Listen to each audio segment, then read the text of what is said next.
Episode 3 of Star Trek Picard. It keeps getting more interesting after this.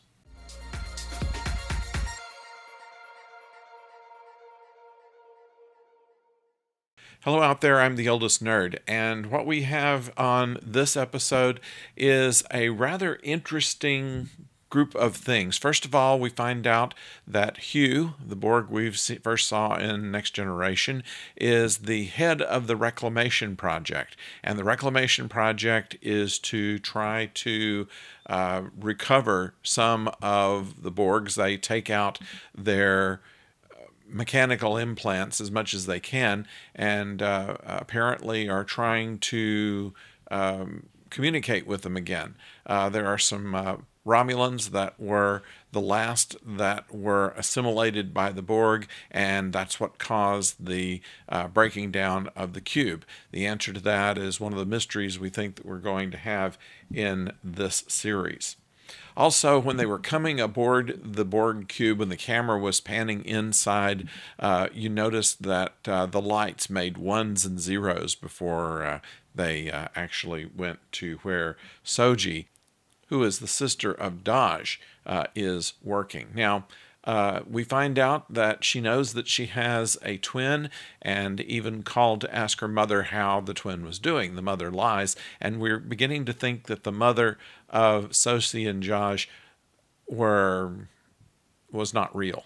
Something I wanted to point out that when Picard arrives to visit with Rafi, there were people that were noticing in the previews that outside the Admiral's office there was an old-style Discovery era shuttlecraft, and why would that be 100 years later? And we found out why when Picard goes to visit Rafi. It says taxi on the side. It's basically an ancient shuttlecraft that's now being used for civilian purposes. In the same way that army jeeps you still see around from time to time, even though the war has been over 100 years. Some of these things were just good technology, and they continue to work, and so they continue to be used in one way or other. Also, taxi cabs have a tendency to always be older vehicles. Anyway, we find that kind of interesting. We're also introduced to Captain Cristobal Rios, otherwise known as Chris. He is, some people might say, a Han Solo type of captain. I'm not quite sure. I think that he is more of a Tom Paris type, except that he's not quite as sanitized as Tom Paris was in Voyager.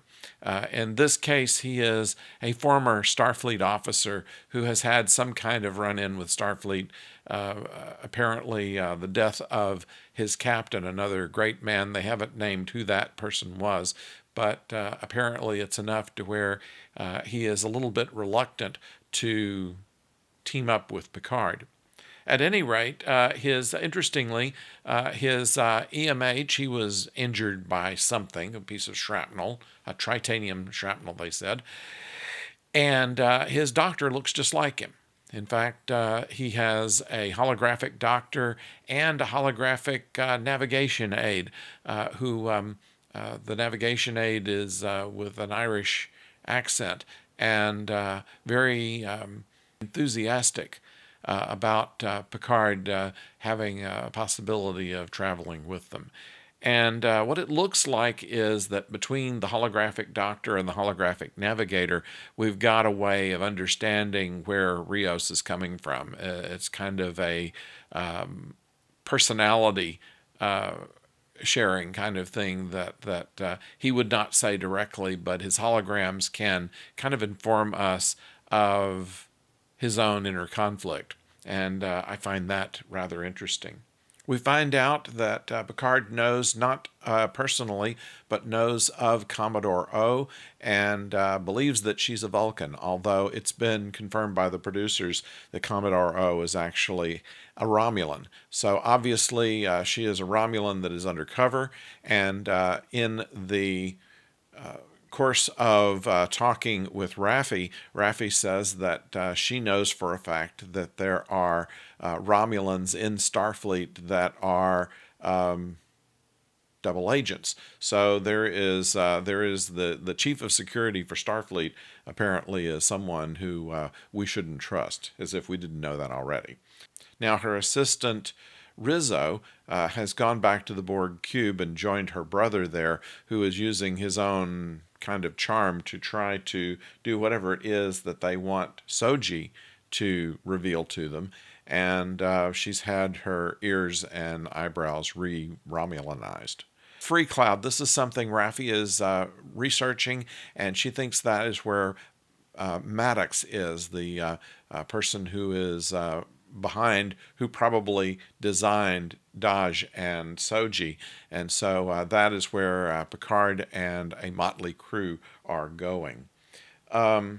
Meanwhile, after Commodore O catches up with Agnes Jurati at the Daystrom Institute in Okinawa, she finds out what Picard is doing, and when Jurati comes to warn Picard about it, there are already a bunch of Tal Shiar or Zhat Vash who have already arrived and are starting to shoot up the place.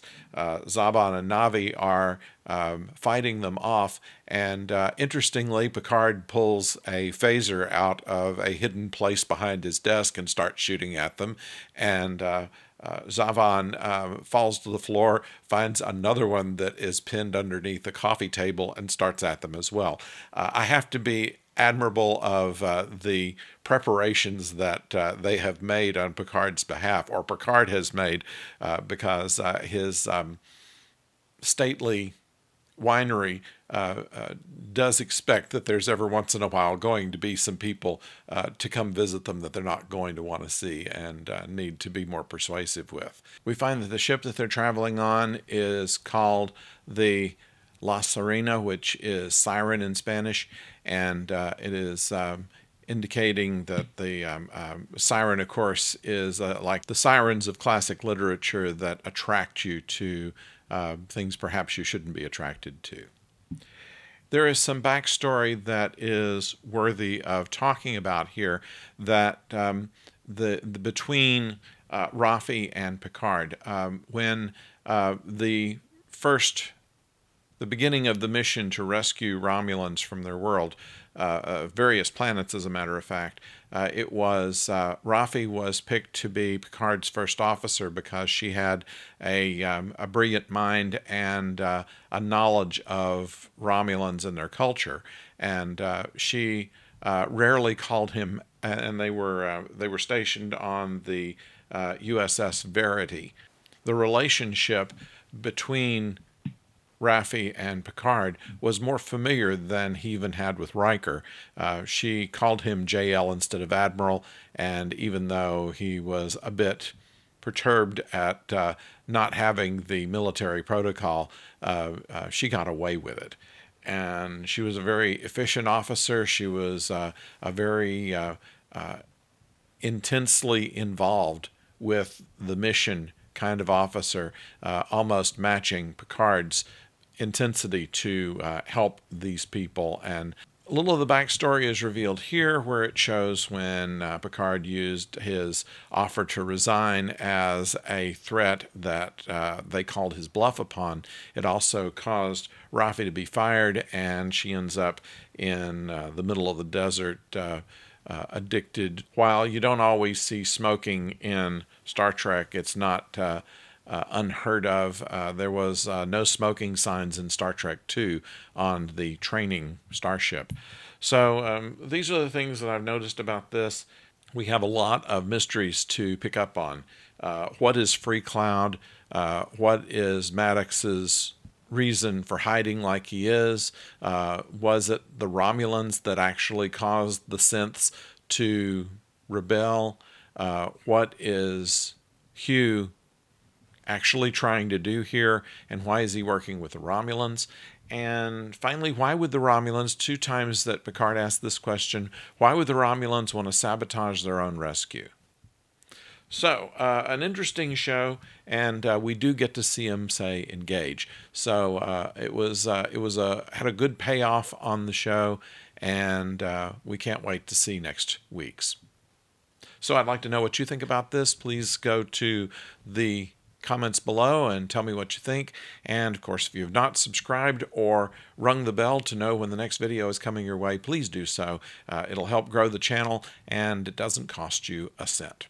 And you don't get mail or telemarketing or have to wear funny hats or have to go to meetings or have to bake cakes and wash cars. It just helps out the channel. So thank you very much, and until our review on Doctor Who upcoming, don't go far.